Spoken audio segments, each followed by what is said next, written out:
Hello guys, నిన్న జరిగిన episode తీసుకుంటే లాస్ట్లో మనకు టేస్టీ తేజ మరి ముక్కు అవినాష్ మిగిలారు. సో ఇద్దరిలో ఆడియన్స్ టేస్టీ తేజను సేవ్ చేశారు, ముక్కు అవినాష్ ఎలిమినేట్ చేశారు. కానీ ఇక్కడ మనకు నబీల్కు ఎవిక్షన్ పాస్ ఉన్నది కారణంగా నాగార్జున గారు నబీల్ను అడిగారన్నమాట. ఎవిక్షన్ పాస్కు ఎవరిని ఇది చేసుకుంటారని అడిగారు. నబీల్ డైరెక్ట్గా ముక్కు అవినాష్ పేరు చెప్పారు. మళ్ళీ ఒకసారి నాగార్జున గారు నబీల్ని అడిగారు, ఒకసారి మళ్ళీ ఆలోచించుకొని చెప్పు అని చెప్పారు. దానికి నబీల్ మళ్ళీ ముక్కు అవినాష్ పేరు చెప్పారు. అదేవిధంగా సేమ్ ఇన్ఫర్మేషన్ వాళ్ళకు కూడా చెప్పారన్నమాట.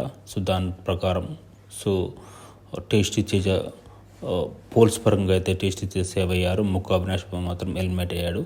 కానీ నబీల్ యొక్క ఎవిక్షన్ పాస్ ఆధారంగా ముక్కు అవినాష్ సేవ్ అయ్యాడు. ఫైనల్గా ఈ వీక్లో మనకు ఇద్దరు సేవ్ అయ్యారన్నమాట. టేస్టీ సేవ్ అయ్యారు, అదేవిధంగా ముక్కు అవినాష్ సేవ్ అయ్యారు. ఈ విధంగా ఎలిమినేషన్ ముక్కు అవినాష్ మిస్ అయ్యాడనమాట. Thank you so much.